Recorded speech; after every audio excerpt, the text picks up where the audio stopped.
Satu, ikuti apa yang saya akan ucapkan. Dengan penuh kesadaran diri. Sebagai ini saya berjanji. Satu, menjalankan semua tugas dengan sepenuh hati dan semangat juang yang tinggi. Kalau memang Tuhan memberkati, disepakati, kita setujui bersama. Saudaraku pengusaha sangat baik, sangat ramah.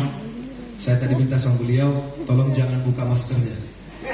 Karena kalau beliau buka maskernya, saya khawatir adik-adik DPC Turikale, serikandi ini bisa terkesima dan jatuh cinta yang sudah menunggu dengan berkali-kali. Saya buka memang sekarang, saya khawatir Pak Guntur offside. Ini kan kegiatan pertama setelah dipilih sebagai DPP Bempan. Melihat usul Bempan ke depan. Saya apresiasi atas kerja-kerja Ketua DPW Bempan Sulsel yang kebetulan juga beliau adalah Bupati Kabupaten Maros.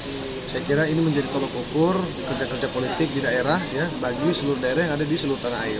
Kenapa? Tadi kita menyaksikan sendiri bagaimana kemudian beliau menuntaskan ya kerja-kerja khususnya untuk melantik sampai ke tingkat DPC, bahkan bulan depan targetnya adalah DPRT.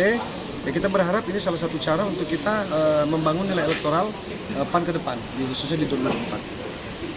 Ada target khusus enggak yang diberikan? Target khusus secara nasional kita tentunya berharap PAN bisa menembus di angka 11%, bisa lebih dari 60% kursi di parlemen DPR RI, dan juga bisa menjadi partai 3 besar di Indonesia. Nah, tentunya kan bukan didapati dengan berangan-angan saja, bermimpi saja tanpa ada kerja-kerja politik yang mendasar, yang kuat, yang kokoh. Maka kemudian saya selaku Ketua Umum Bempan meminta kepada seluruh kader untuk turun dari pintu ke pintu, dari warung ke warung, dari sawah ke sawah, dari deker ke deker, dari tempat satu ke tempat yang lain untuk menyampaikan pesan, menyampaikan nilai-nilai perjuangan PAN, kenapa PAN harus menang dan seterusnya dan seterusnya. Ini penting sekali bagi PAN, terutama kami yang baru saja ditetapkan sebagai Ketua Umum Bempan, maka kami harus menjadi pilar, ya, menjadi pilar muda dalam rangka memanfaatkan ya bonus demografi hari ini yang kemarin kita lihat di data hampir 60%, maka kemudian peran milenial untuk memimpin menentukan pemimpinnya di masa akan datang itu sangat berpengaruh pada pilihan anak muda. Nah, sebagai ketua barisan muda, saya berharap Bempan menyentuh potensi-potensi itu. Kemarin kan karir politik di Sulawesi Tengah, ya. Kemudian terpilih di ada isunya untuk hijrah ke Jakarta bagaimana? Ada isu karir politiknya? Iya, jadi kemarin seharusnya saya ikut di kontestasi pemilihan gubernur, wakil gubernur Sulawesi Tengah. Tapi karena inilah politik ya, kita tidak bisa tebak di ujung jalan bisa-bisa ada sesuatu yang berubah, maka kemudian saya tidak bisa memenuhi persyaratan, kekurangan 2 kursi. Tapi saya kira tidak perlu kita sesali, tidak perlu kita kemudian menekur diri.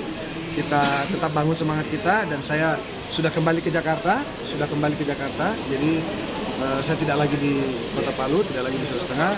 Sekarang saya sudah kembali ke Jakarta dan berkiprah kembali di di kepengurusan di DPP di Jakarta, dan saya masih menunggu arahan Ketua Umum PAN, Pak Zulkifli Hasan, kira-kira kami sebagai kader akan ditempatkan di mana, khususnya dalam pertarungan di 2024. Isunya di Jakarta, Gubernur Jakarta. Ya, semua kader punya kesempatan, siapapun itu. Di Jakarta ada Pak Eko.